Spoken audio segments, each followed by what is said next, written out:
Welcome to Tinks Invest, where we talk about investing, finance, and professional development. I just want to come back on a camera, as I've seen in my comment section below.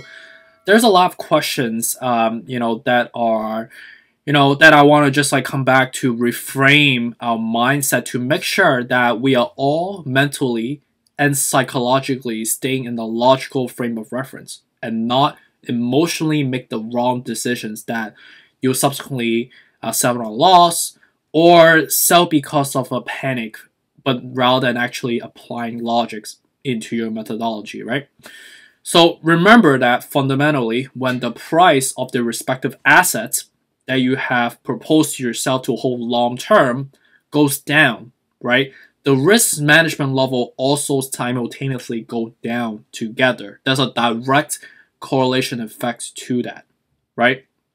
So with respect to the dollar cost average levels that I identify, let's just use Ethereum for example, right? 3,750, that's the first level of DCA.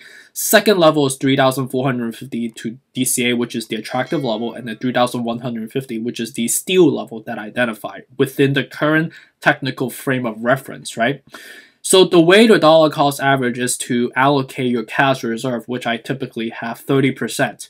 Right, let's say you have $1 million of cash reserve or $1,000. You take 30% of the cash reserve, right? And your dollar cost average as you go down to 3,750, you start incurring like 5 to 10% of that 30% out of the pool of capital that you have to start dollar cost average, right? And as we even get further down to 3,450, which is the approximate level that we are at right now, you start being a little bit more aggressive, right? You start incurring maybe 15 to 20%. Right, off the 30%, right? And as you go down to ideally even 3,150 to below, which we know, based on the technical, that's really much the bottom already, especially in the near term, you start becoming more aggressive and use that 30% of the cash reserve, right? The 30% of the 30%, not the entirety of the 30% of your cash reserve. Make sure you understand this key nuance, right?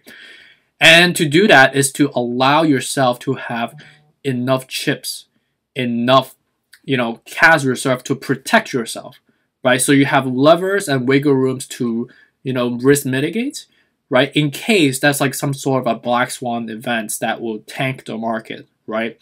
So remember, again, as the price goes down, the risk level also simultaneously go down. And if you apply this methodology into long-term assets that you're holding for 3 to 5 years out, right? You could ignore the volatility short-term. You could ignore the noise that you hear on the meter front short-term, and you'll never lose money from there, okay? Like Warren Buffett said, right?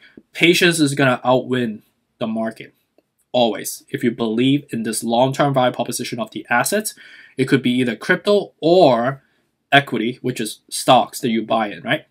So hopefully this is helpful as more of a mental exercise, as we know, right? But I know that, as we train ourselves to look into the quantitative analysis, the technicals, right? Your mental muscle is going to be more and more refined and become more, stronger and more sophisticated going forward. That you understand that despite it looks painful on the paper, but in actuality, this is when most of the time the whales will start to come in. Okay? So, appreciate you and let me know how it goes. Take care.